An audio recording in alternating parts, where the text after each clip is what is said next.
Vale. Vale, genial. Pues mire, lo primero que le quería preguntar es si la telemedicina es una modalidad asistencial que ha llegado con la pandemia o usted ya tenía constancia de que se utilizara anteriormente.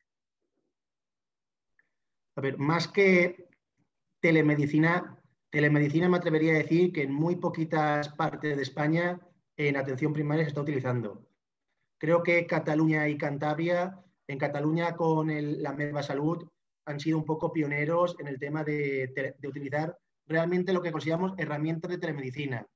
El resto de autonomías sí que es cierto de que en alguna especialidad como teledermatología, en dermatología se está utilizando. Pero que es una telemedicina real, con todo lo que implicaría, ni se estaba haciendo, ni muy tristemente se está haciendo en la actualidad. Nos falta todavía mucho. Uh-huh. ¿Y cree que cuando finalice la pandemia se va a estancar el desarrollo que está teniendo o va a seguir? A ver, realmente yo creo que hay que entender la telemedicina como una herramienta más en la consulta del día a día. No tiene que ser toda la consulta telemedicina ni ha venido para quedarse indefinidamente, sino hay que ver para qué tipo de paciente utilizarla. Sí que es cierto que la telemedicina y todo lo que conlleva nos puede ayudar a descongestionar las consultas. Telemedicina, el problema de concepto que tenemos aquí en España es que se piensan que un teléfono y el que el médico llame por teléfono eso es telemedicina. Pues muy tristemente no. Para poder hacer telemedicina, para empezar, solo el poder verle la cara al paciente, como estamos haciendo usted y yo en este momento, a nosotros nos aporta muchísimo. Solo con la expresión de la cara ves el estado del paciente, puedes ver si está anémico, puedes valorar su grado de tristeza, de nerviosismo, que nos aporta mucho más. Uh-huh. Y Y analizar dígame. el problema principal radica en la infraestructura, Uh-huh. no se ha invertido. Eh, Tan triste como que desde el principio de la pandemia hasta ahora, muchos centros de salud contaban con el problema de que hay más teléfonos que líneas de teléfono. Es decir, si todos los profesionales de un centro intentamos llamar a la vez, se colapsa la línea. Porque tú, aunque veas un teléfono en la consulta, no quiere decir que tengas una línea especial para ti, no. Hay a lo mejor 20 profesionales en el centro, 20 teléfonos en cada consulta, pero a lo mejor contratadas para llamar fuera solo hay 5 líneas a la vez. Claro, que ya al principio es que nos colapsábamos. Sí que es Uh-huh. cierto que ha sido un problema que poco a poco lo han ido solucionando. Y prácticamente me atrevería a decir que por lo menos en Comunidad Valenciana hay ya el mismo número de teléfonos que de líneas de teléfono. Pero ha sido un problema en los primeros 6 meses de la pandemia. Luego también contar que, claro, tenemos ordenadores con placas, bases y procesadores del año 2004-2006. Un poco triste. Si ya trabajar con nuestros programas de historia clínica y de historia médica cuesta encargar, no le intentemos meter sistemas de telemedicina a los ordenadores actuales porque no podemos. Uh-huh. Hasta que se haga realmente un recambio, no vamos a poder. Después, otras herramientas que nos podrían ayudar a la telemedicina, como los correos electrónicos, pues sigue siendo muy triste que en 2021 los correos electrónicos corporativos de los profesionales tengan solo 100 megas de capacidad. Uh-huh. Pensemos ahora mismo cualquier fotografía de una lesión en la piel que te pueda hacer cualquier adulto, cualquier mamá de un niño, con un móvil de los últimos 2-3 años. El tamaño de esa foto es de 8 a 12 megas habitualmente. Con que 7 o 8 personas te envíen alguna foto, has colapsado un correo corporativo de un profesional o de un centro de salud. Muy triste. Uh-huh. Que son pequeñas cosas, dicen, no hace falta una gran inversión para poder solucionar algunos problemas. Uh-huh. Quería preguntarle si usted tiene en su día a día experiencia con la telemedicina, si atiende a personas a distancia a través de la teleconsulta. Con herramientas legales y autorizadas por nuestra consejería, no. Sí que es cierto que con pacientes amigos que al final tienen más confianza con ellos, que te han dado el visto bueno verbalmente, te atreves a utilizar otras vías, puede ser directamente la videollamada por WhatsApp. Uh-huh. Es que te facilita mucho más. Claro, es muy triste que nuestro propio, la mayor parte de los sistemas de historia médica electrónica.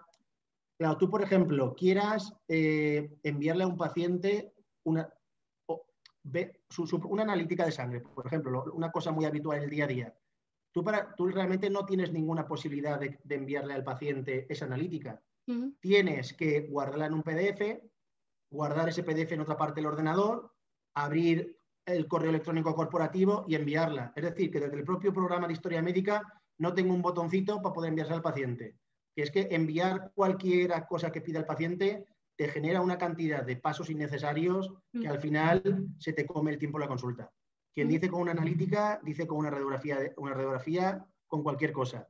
Un elemento bonito de telemedicina sería, por ejemplo, que estamos hablando ahora mismo, pudiésemos compartir la analítica o la radiografía y te la pudiese explicar.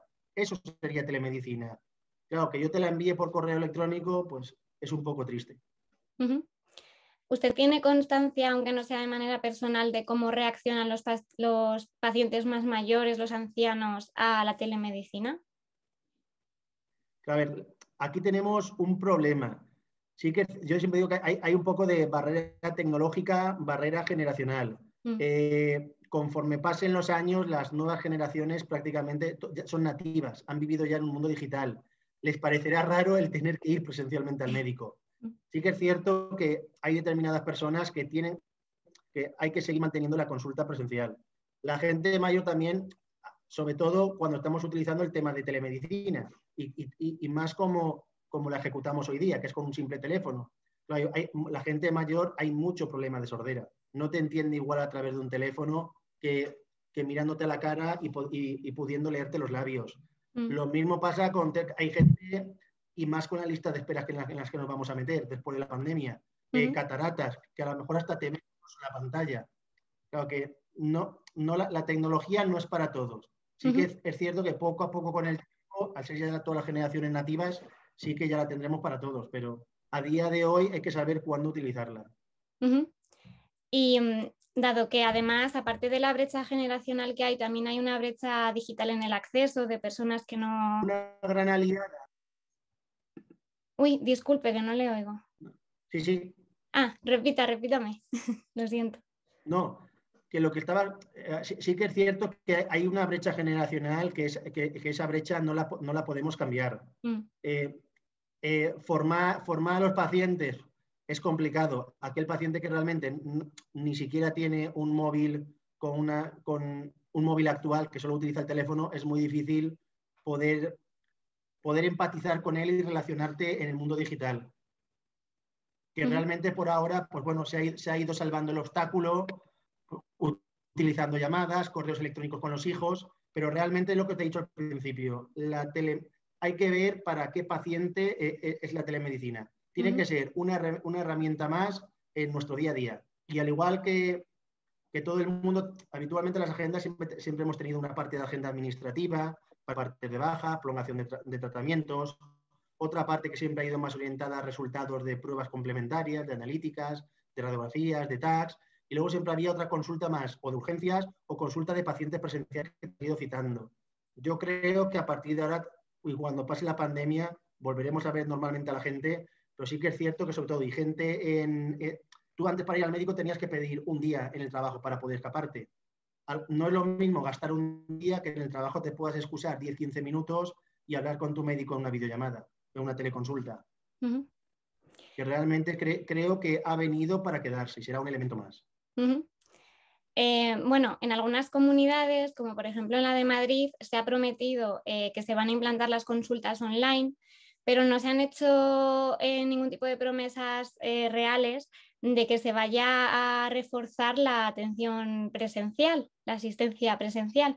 Entonces, teniendo en cuenta que hay personas que siguen necesitando la atención presencial, como estábamos hablando, ¿cree que esto es adecuado, que se financie solamente una parte de lo que es la asistencia porque pueda resultar más barato, más sencillo?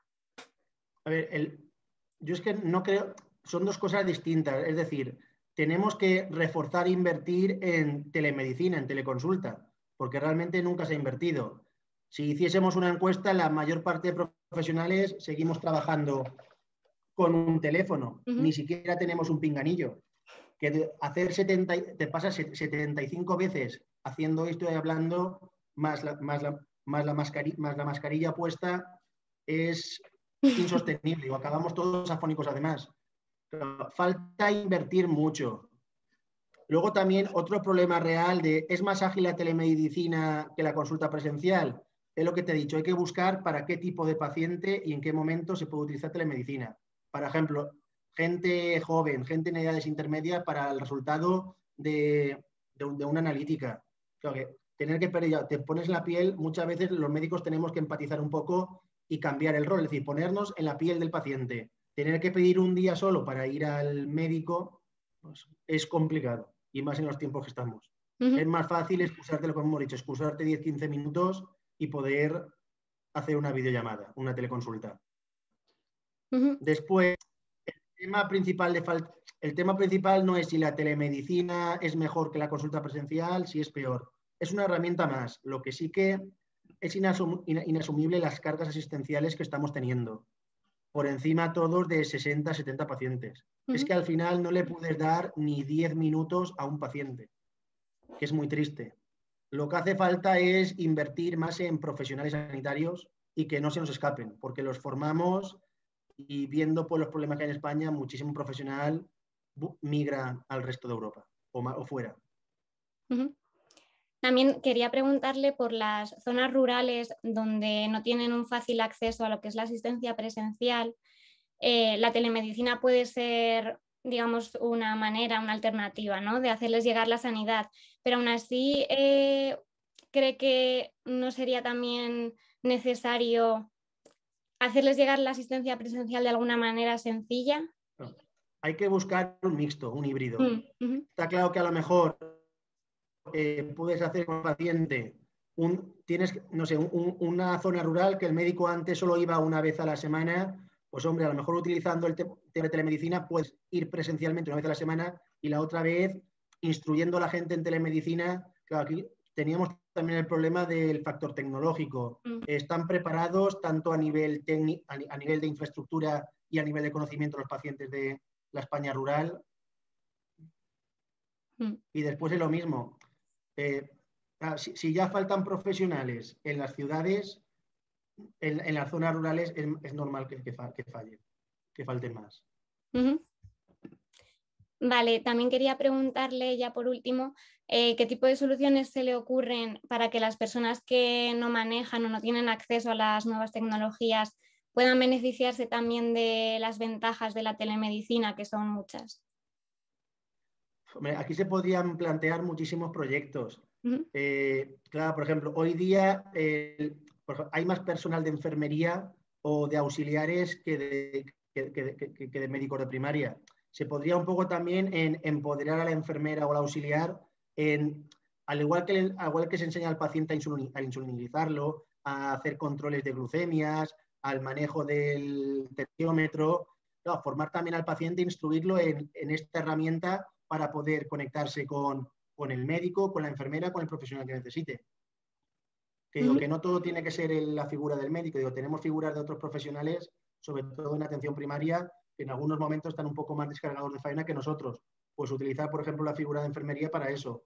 Al igual que enseñan a un paciente a otra técnica, se les puede ir poco a poco instruyendo en nuevas tecnologías. Genial, pues por mi parte no tengo más preguntas. No sé si usted quiere añadir algo más sobre el tema. No, decir, por ejemplo, que hay, por ejemplo, pilotos de telemedicina en colegios y en guarderías, con una aplicación que se llama, creo recordar que era King's Care, que realmente, claro, facilita mucho. Claro, hoy día también sobre todo colegios, institutos, y más ahora con la pandemia, deberían tener la figura de un profesional sanitario dentro. Con la telemedicina y la falta de profesionales, pues sería una buena herramienta para poder comunicar rápidamente con el centro de salud, decir, a ver, el niño se ha caído, y ver a través de decir, ostras, pues sí, la herida que tiene es para suturar, tráiganlo ya, o no, mira, parece una heridita, prueben curarlo con esto y con esto, a ver si... Incluso hay otros elementos, por ejemplo, ya existen fonendoscopios digitales, en el que, por ejemplo, que una enfermera en un colegio privado, la enfermera ausculta al paciente, al niño, y ese sonido de ese ruido se envía al médico, que puede estar a kilómetros de distancia, para que se escuche, no, pues es una auscultación limpia, o no, pues sí, parece una auscultación patológica, el niño tiene roncus, tiene sibilantes, que ya hay otros elementos para facilitar una telemedicina a distancia. Incluso el hacer, claro, hasta hacer un electro. Es muy triste que sigamos teniendo electros en papel, para hacer un electro en papel. Con la facilidad que sería tener electros digitales y el anima con un paciente, incluso en un pueblecito que no hay cobertura, un dolor torácico, se le hace un electro y ese electro se pudiese enviar a su referencia, nos evitaría muchas veces incluso traslados innecesarios. Genial, pues muchísimas gracias. Resumiendo, lo que falta en España es invertir. Invertir, y otra cosa muy triste, somos 17 comunidades autónomas y 2 ciudades, Ceuta y Melilla, y en cada parte de España tenemos un sistema de historia médica electrónica distinto. Es hora ya de poder, tanto mundo digital, pues es hora de empezar a integrar. Porque sigue siendo muy triste que no pueda haber la historia médica de un madrileño, de un andaluz, ni tan siquiera que se prometió hace años ese famoso conjunto mínimo de datos sigue sin estar operativo. Cuando te viene alguien de otra comunidad autónoma, es borrón y cuenta nueva. ¿Cree que todos estos problemas, como se está intentando invertir quizás más en infraestructura digital a raíz de lo que está pasando, ¿no?, con la pandemia, cree que al final se va a poder solucionar este tipo de problemas, como el que me comenta de la historia? Habrá que ver también, porque claro, estamos hablando mucho de telemedicina, de potencia, de cambiar ordenadores en consultorios, en centros de salud, pero luego también habrá que revisar la fibra, el cable. Realmente no es lo mismo que estemos conectados a Internet procesando pequeñas cantidades de datos que procesando datos de una videollamada. Habrá que ver, tendremos que tenerlo todo previsto. Genial, pues muchísimas gracias, Javier. Nada, gracias a ti.